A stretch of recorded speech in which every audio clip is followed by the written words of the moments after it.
I'm going to say a few words first about a problem that is one of the most outrageous and dangerous problems we have in America today, and it's the problem of sanctuary cities. I'm going to briefly outline where sanctuary cities came from, what they look like, the consequences for Americans, and most importantly, how we will end sanctuary cities under a President Trump.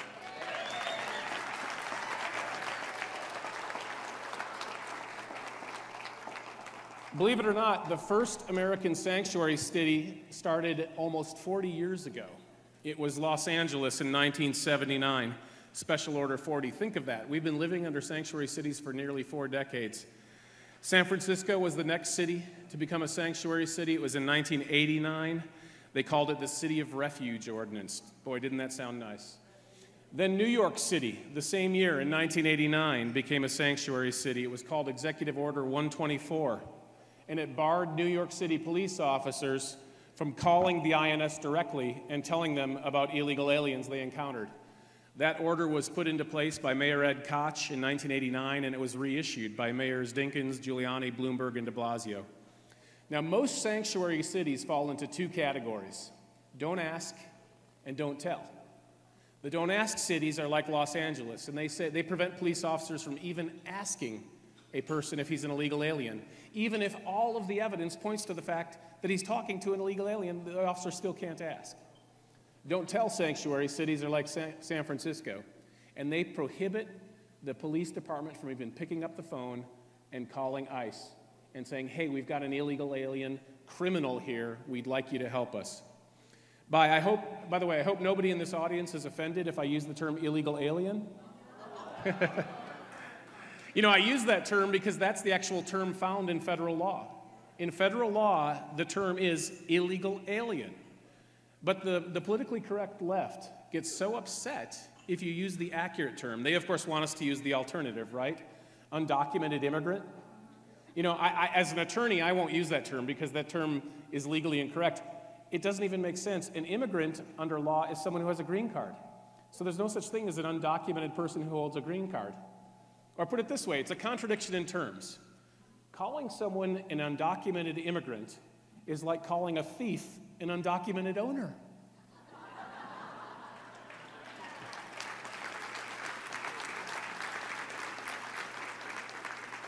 Anyway, back to sanctuary cities. So we had this huge problem. In 1996, you may recall, Republicans took over the Congress, and Republicans in Congress recognized that this was a growing problem.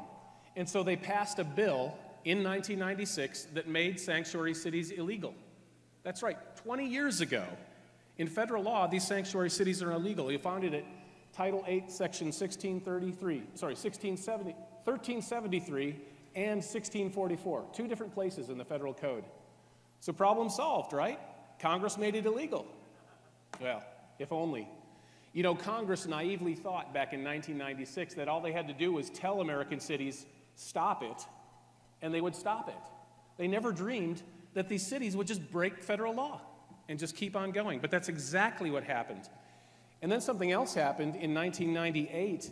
The city of New York sued the federal government and said, we want to keep our sanctuary city. You can't stop us from doing that. And thankfully, the city of New York lost in court in 1998. That was in the Second Circuit, U.S. Court of Appeals. So did New York City get rid of their sanctuary policy as soon as they lost in court? No, they just kept on going. So these sanctuary cities have become a persistent problem, and they have no intention, these city leaders, of stopping their policies. And you don't have to be a lawyer to see what happens when a sanctuary city goes into place.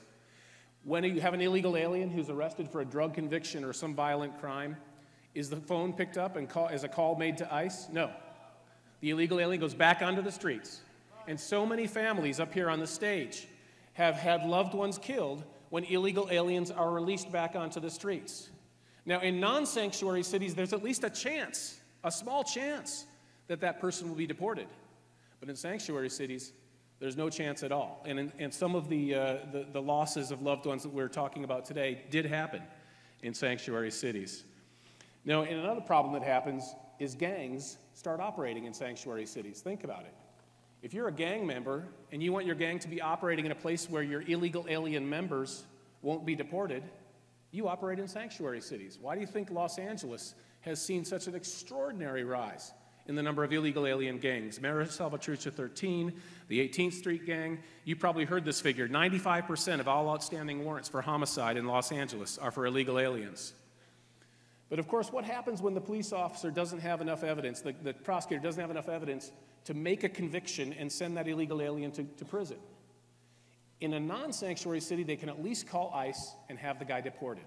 But in a sanctuary city, he's released right back onto the streets.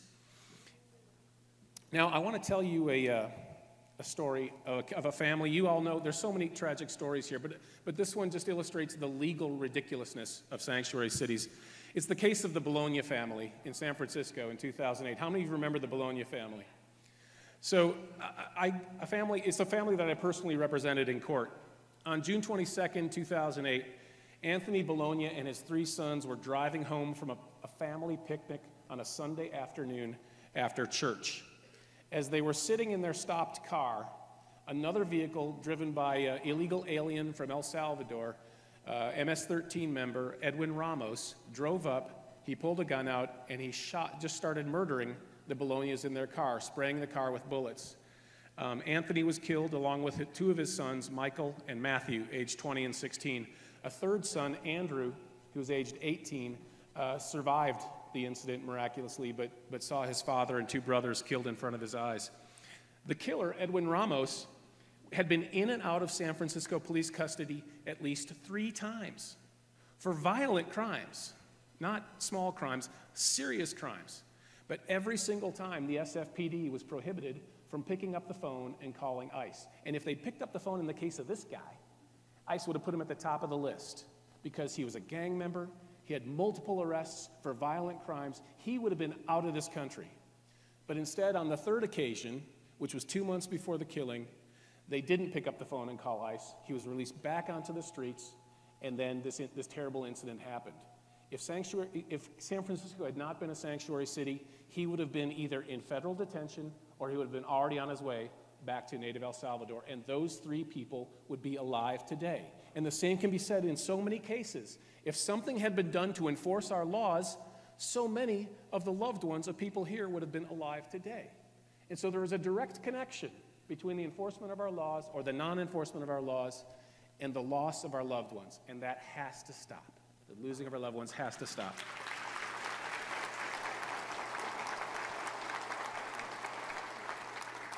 Now, let me tell you the rest of that story. I met with Danielle Bologna, the widow of Anthony, and agreed to represent her in court. We were trying to think of some way to stop the madness in San Francisco. And we thought, well, maybe we can make the city financially responsible. We'll sue the city, and because the city was knowingly violating federal law, that should help us in a tort lawsuit. Now, I won't get into the legal weeds of it all, but the bottom line is the city claimed sovereign immunity, and that shielded them. In addition, the city claimed that Congress's law against sanctuary cities was not designed to protect the Bologna family. That's not what Congress had in mind. To which I say, what did Congress have in mind? Congress wanted to take these illegal alien criminals off the streets, but a judge found that no, that's not really what Congress had in mind, whatever that would be. Congress wanted to protect us, wanted to protect the Bolognas, and yet the courts wouldn't let that intention be found in federal law. So I knew at that point America was out of options. We couldn't sue under this federal statute. The federal statute had no teeth, and the cities were violating sanctuary cities with impunity. And so what do we need to do? We need to stop the funds to sanctuary cities.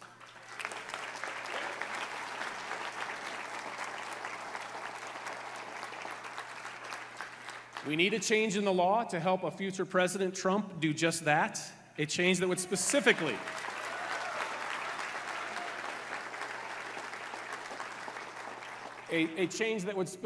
deny funds to sanctuary cities. And I'll tell you this, it shouldn't just be funds for law enforcement, it should be highway funds as well. We can't have safe roads until we have the illegal aliens off the roads who are causing so many deaths. So over the past few years, there have been a couple of bills in Congress to try to do that, but they got nowhere. Why? Because there wasn't anyone in the White House pushing for it. With President Trump in the White House, we will have someone pushing for it.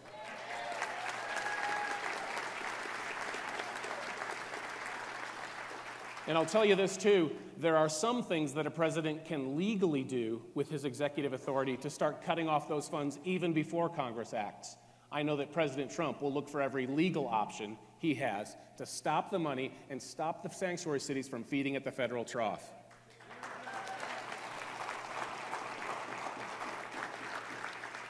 I'm going to wrap it up here, but I want to leave you with a couple of numbers, which you need to know. It's not just about crime. It's also about terrorism. Did you know that all 19 hijackers on 9/11 entered the country legally? But did you know that 5 of the 19 became illegal aliens while they were here, mostly by overstaying their visas? 4 of those 5 were stopped by state and local police for traffic violations. And 3 of those 4 were pilots. Just think, if those police officers had been able to make an arrest and call the feds, they could have taken the pilots out of commission. Sanctuary cities would make it even more difficult for them to do so. So what Mr. Trump is doing is not only about crime, it's about national security. We have to stand behind him, we have to improve the situation, and we have to end sanctuary cities in America. And I now want to bring up Maria Espinosa. Thank you. Maria is going to introduce Mr. Trump. You all know Maria's story. In 2009, she started the Remembrance Project along with Tim Ling, her husband, and started the Remembrance Project quilt, memorializing the lives of the victims of illegal aliens. And as you also know, it is an organization with nationwide reach with state coordinators in 28 states. And so if Maria is here, Maria would like you to say a few words to introduce our future president.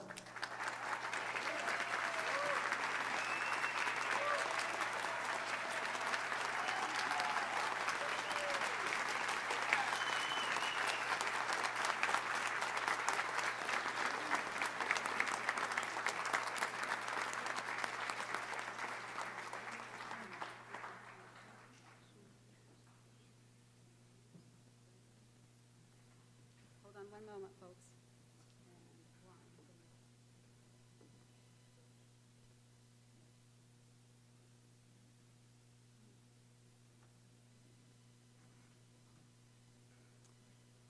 Can I touch that? Oh, good. Good afternoon, everyone.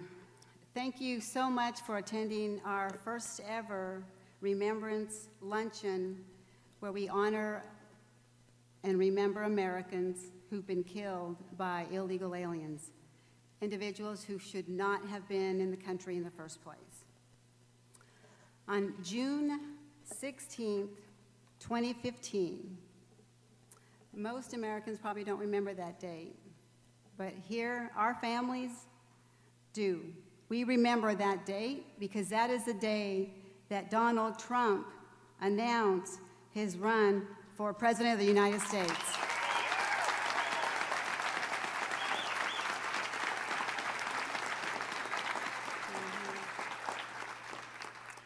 There is only one candidate who spoke the truth.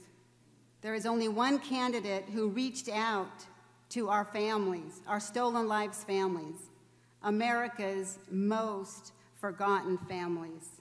There is only one candidate who embraced and took in his arms the mothers whose children were killed, innocent victims. And for over 15 months, Mr. Trump has traveled all across the United States and met with our families and listened to their stories. He is also the only candidate who will support the national program that our families have put forth. This amazing man is Mr. Donald Trump, and I would like for you all to please put your hands together and give a warm, warm welcome that we are so honored for Mr. Trump to be here with our families.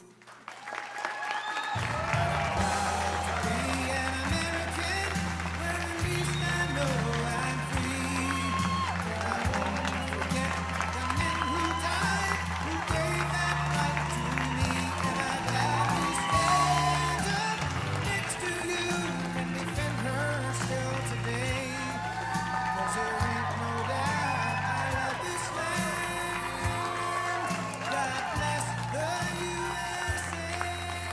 Great people.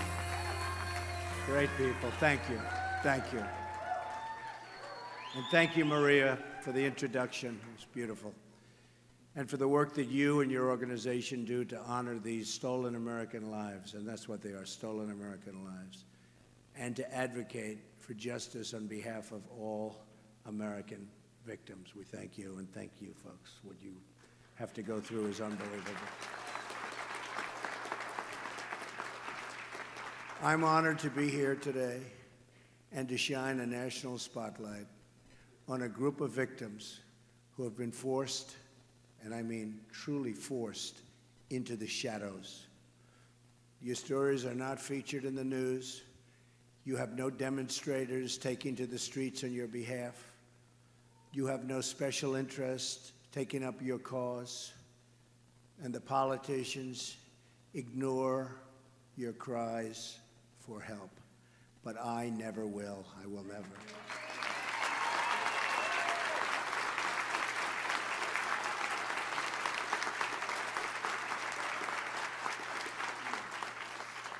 And I've known many of you for a long time now. It seems like a long time, but I'm still here and you're still here, right? Still fighting. I've met many incredible people during the course of this campaign, but nothing has moved me more deeply than the time I've spent with the families of the Remembrance Project. The folks in Remembrance, by the way, are doing such an incredible job.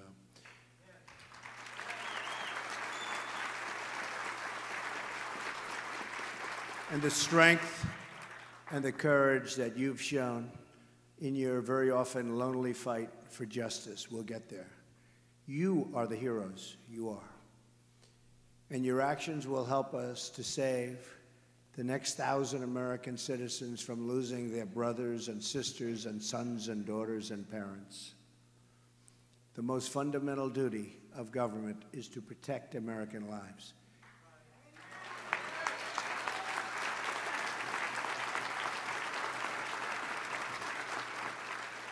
Anyone who fails to understand this is not fit to hold public office.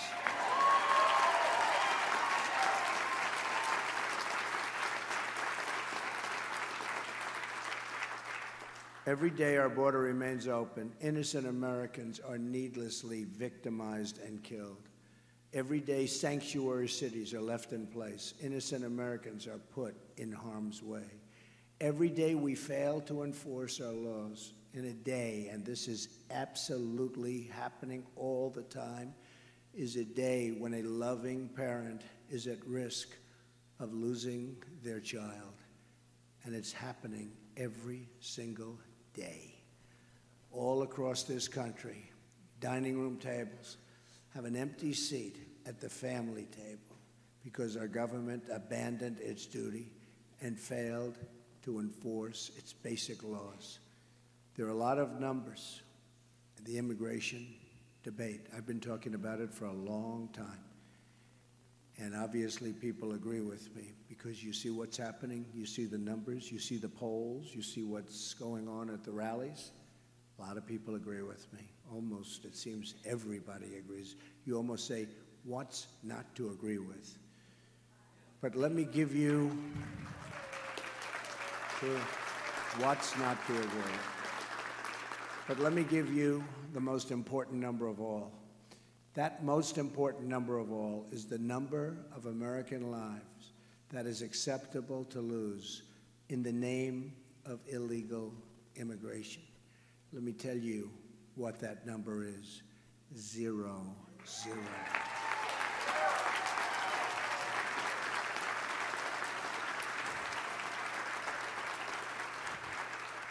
Our nation should not accept one lost American life because our country failed to enforce its laws.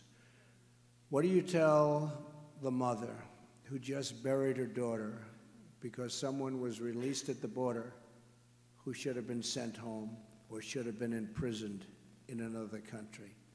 What do you tell the young boy who will grow up without a dad because a criminal was deported 5 times but was allowed to keep coming back and coming back and coming back into our country? doing tremendous harm? What do you tell the wife who's lost her husband because a sanctuary city released an illegal immigrant from behind bars? This has to end. It will end. If I become president, I promise you, it will end.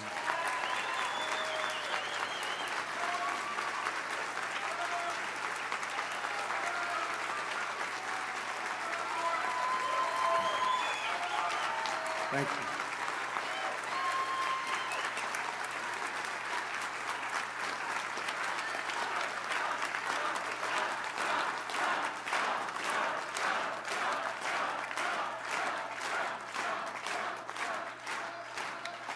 Thank you, everybody. Thank you. Thank you. I love you. We love everybody in this room, special, special people. Not one more American life should be given up in the name of open borders. Just look at what happened in the last few days. Last week, it was reported that authorities detained an illegal immigrant in the Austin area who was responsible for nearly a dozen sexual assaults and had been previously deported 5 times within a 3-year period. Earlier this week in Kansas, a sheriff's department master deputy was killed, apparently by an illegal immigrant. The driver was previously arrested for DUI in California in 2001 and for traffic violations in Kansas. Deputy Collins was killed only hours after his daughter's 4th birthday. A few days ago, 2 correctional officers in California were critically wounded after being shot by an illegal immigrant who overstayed his visa. This individual had been convicted of child rape and was slated to be deported, but his home country refused to take him back. He was simply too bad, too tough, too evil. They said, "We refuse to take him back."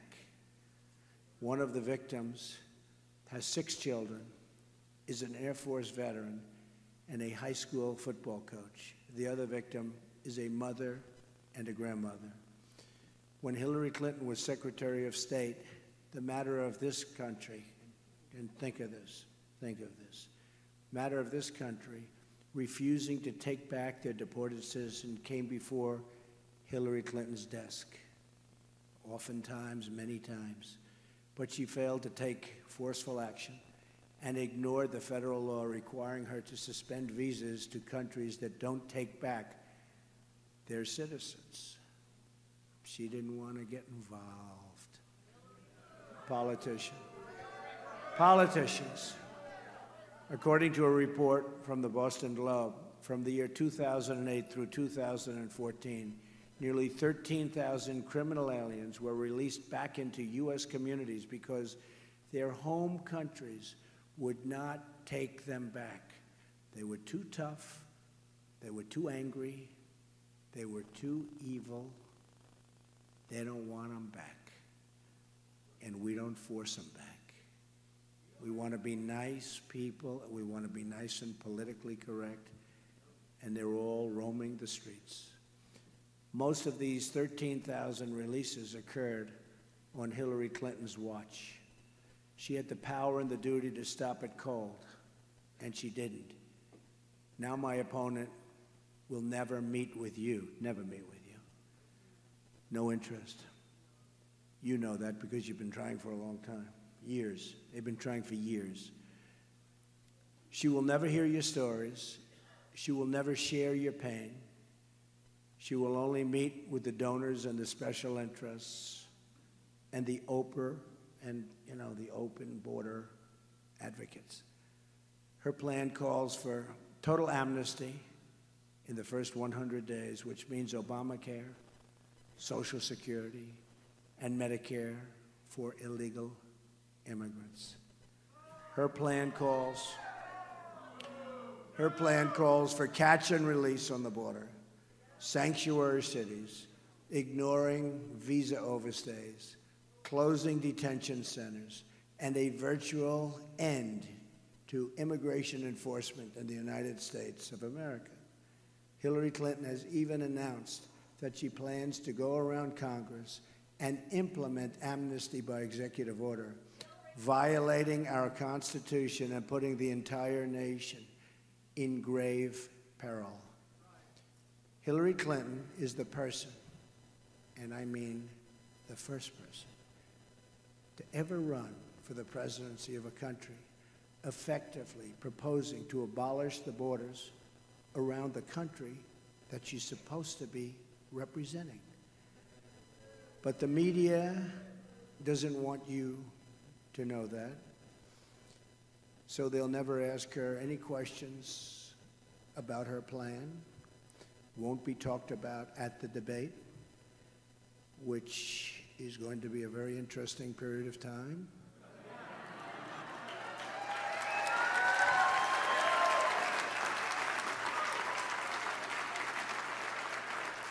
Like how she'll afford to give lifetime welfare and entitlements to illegal immigrants, or how many people will be victimized because of the illegal immigrants that will be released from federal custody, right at the border or inside of the border. She's not asked to explain what she'll say to the American workers who lose their jobs when she prints out millions of work permits for those here totally against the law, many of whom have very, very substantial problems. Your cause and your stories are ignored by our political establishment because they are determined to keep our border open at any cost.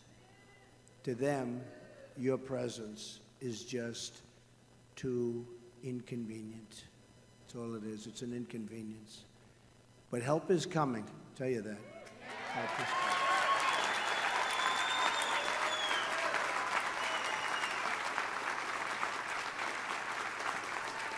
On November 8th, we're going to win the White House.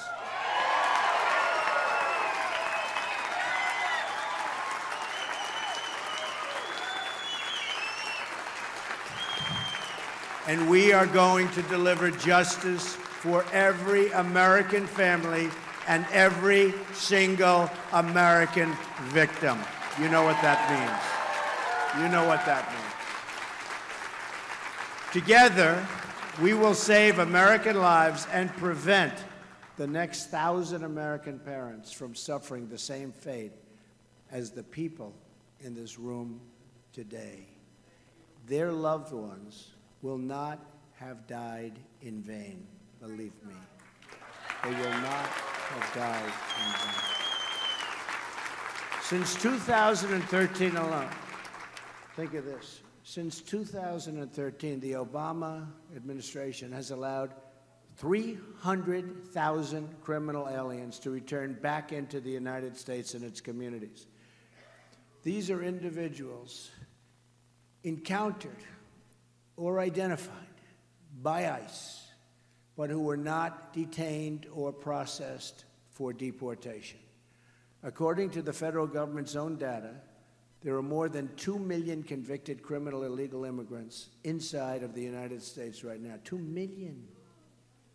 Then we wonder, why do we have such crime? Why do we have such violence? And this is true violence. This is violence like most people have never even heard of before.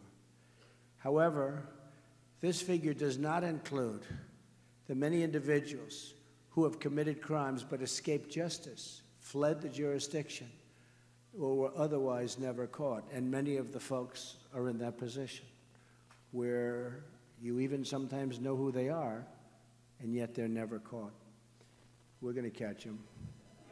We're going to catch them.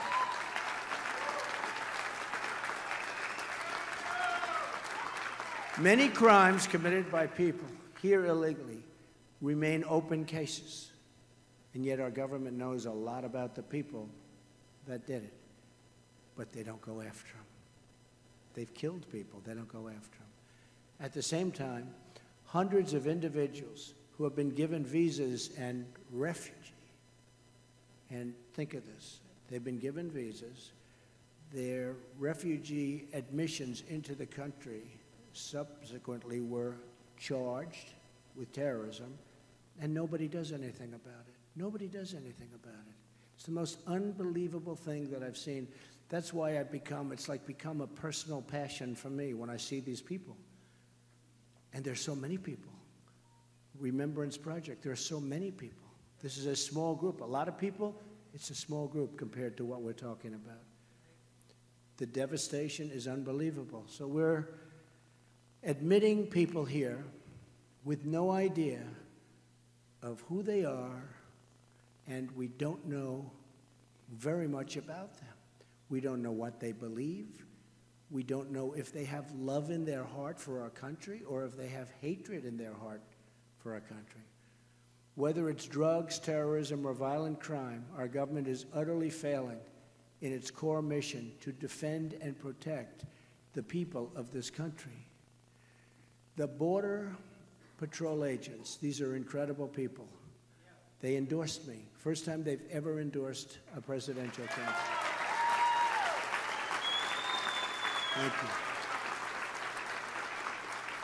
They've warned that Hillary Clinton's plan would put the entire country in grave danger. I fully understand that. They called it radical, deeply dangerous, and warned it would trigger an unprecedented national crisis. They know. They know better than any consultant. They know better than anybody, the Border Patrol agents. Let's just remember our goal, to prevent the next family from suffering the same terrible fate.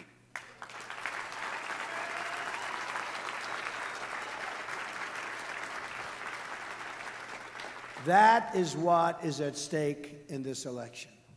So I am now going to invite some of the bravest people I know, and I mean that 100%, to come up here and speak.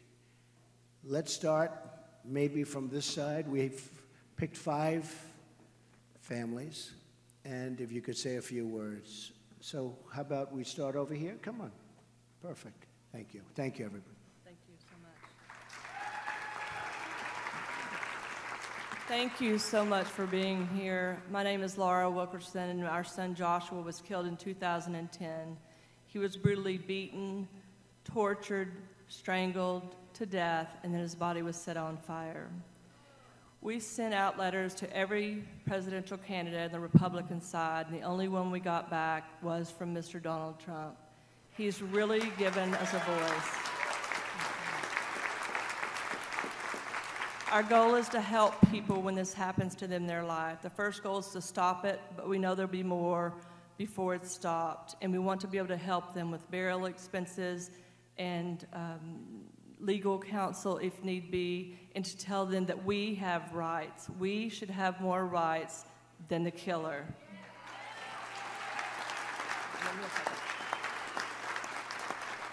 I also just want to say that if we are all deplorables, we are doing something right.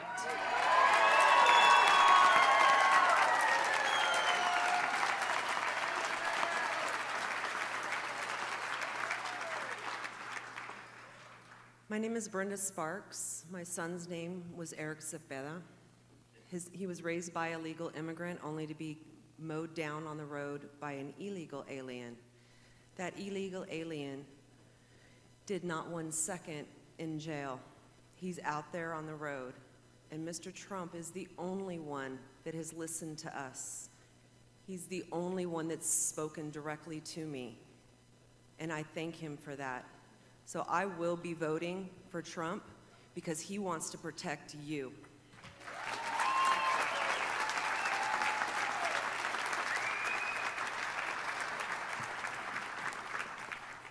My name is Julie Golvach, and my son Spencer, in the sanctuary city of Houston, Texas last year, was driving home and was sitting at a red light when an illegal alien on a shooting spree drove by and shot him in the head. He died alone in his car. I want to thank Mr. Trump for bringing this issue to the national attention. The illegal that killed my son had been deported 4 times, was a known gang member. He had burglary, assault, and attempted murder on his record, and he was still driving and presumably working and living fine in Houston, Texas. Fortunately for our family, a sheriff's deputy came at the end of the shooting spree and put an end to the shooting spree and to the illegal alien so he couldn't continue on with what he was doing. So, thank you very much, Mr. Trump. Thank you.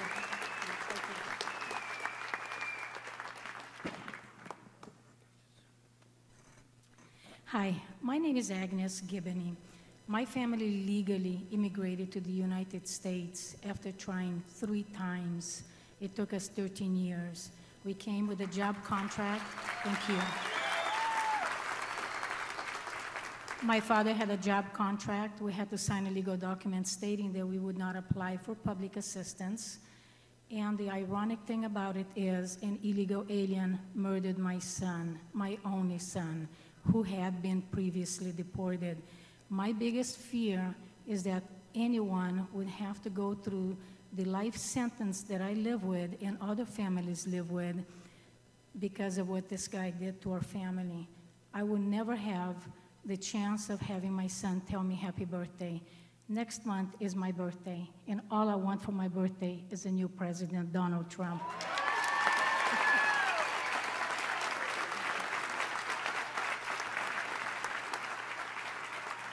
Hello, my name is Juan Pina, and my daughter, Christy, had just turned 14 years old when they found her murdered in Artichokeville in Castroville, California. She had been strangled, she had been stabbed, she had been raped, sodomized, and they threw her nude body in the field in February in the rainy season. During this time, this person, in '87, he had kidnapped 2 other 14-year-old girls, and he had been caught, and he was still out in the streets. When he killed my daughter, he left back to Mexico. He came back and tried to kidnap a little 12-year-old girl at 7 o'clock in the morning on her way to school. He got away again. Now, they finally got him after 25 years in Mexico. And man, it is hard to get somebody extradited from Mexico. They asked me what I thought about the relations with Mexico and the United States, and I told them, it's great if you're dealing with tomatoes and bell peppers. But other than that, it's nothing. But I thank everybody for being here, and I got you here. And I come from a sanctuary city. Thank you. Thank you very much. These are a few of the stories. There are thousands of these stories, and we have to work very hard, and we have to be very smart. These are truly wounded families, and sadly, they'll never be the same. I spoke to some of the families we met for an hour backstage, and I said, does it get better with time? And they actually said, it doesn't, and sometimes it gets worse with time, which is something that's incredible. So I just want to thank all of the folks. It's great, brave people. And they're representing a lot of other people, a lot of thousands and thousands of people where similar things have happened. And I think I'd like to ask maybe Maria to come back up, and we're going to ask her to say a few words. Thank you, Maria.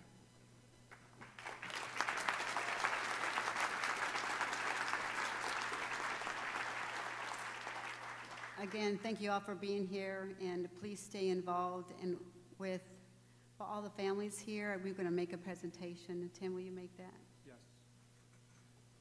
Mr. Trump, in honor of the work that you have done for these families and families across the country, and the work that you're going to do as President of the United States of America, I present this plaque representing the loved ones of the families who've been killed by illegal aliens who are here with us today. And with that, we say, from the Remembrance Project and the families who have lost their loved ones, and those who have not yet, but unfortunately will, lose their loved ones to illegal aliens, we present this memorial to you. Thank you. Thank you very much.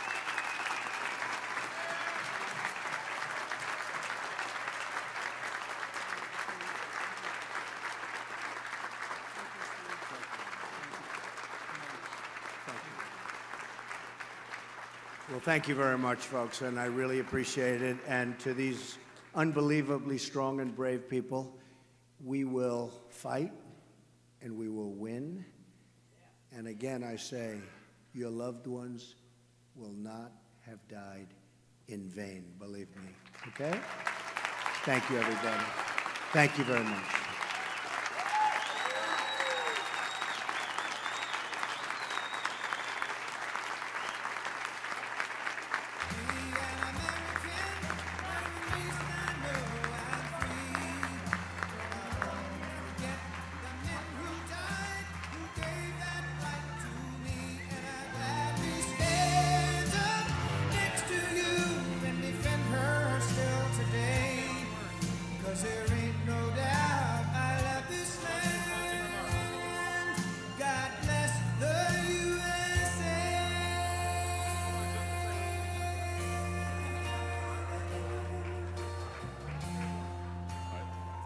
How about that, ladies and gentlemen? Our next President of the United States.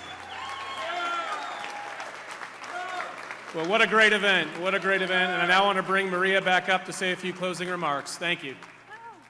How amazing. Thank you all so much for coming out today. This is our first event, and like I said, we really need your support. The families need your support. So we have a website, theremembranceproject.org. So God bless you. Please be in touch. Anything, honey? And let's make America great again.